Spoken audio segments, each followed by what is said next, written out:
Exoplanets are very difficult to detect because they are tiny little objects orbiting very bright stars. Other telescopes are designed to be better detectors of exoplanets. But what Hubble is used for is to find, for some of them, the atmospheric composition of these exoplanets. It has to be a system that just by chance has to be aligned so that the planet is orbiting its star along the line of sight of the Hubble Space Telescope.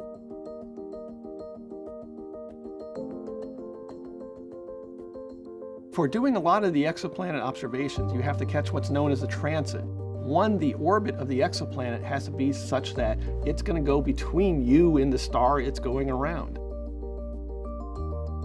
And then you have to do the timing. We can't just do an exoplanet observation whenever we want or whenever it's convenient. We have to do an exoplanet observation when it's first starting to go into the star. So they have to know very accurately the timing of that.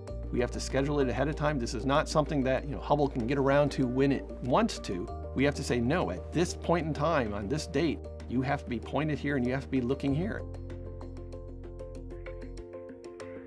When that planet passes in front of its star, the starlight, some of it is blocked by the planet, but some of it comes through the outer ridge, the outer rims of the atmosphere of that planet on its way to the Hubble telescope.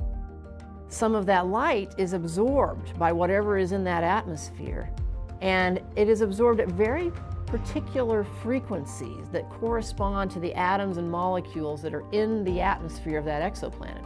Then when the Hubble telescope receives that light, and we take it in usually with a spectrograph, we get the light, we spread it out into its constituent colors or wavelengths of light, and we can tell which of those wavelengths have been absorbed.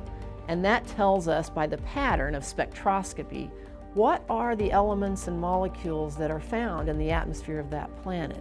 Hubble has detected things like sodium and hydrogen and even evidence of methane and water vapor by using transit observations of exoplanets and measuring not only that composition but also the height of the atmosphere, which can tell us something about how heavy the atmosphere is, and that tells us something about its composition as well.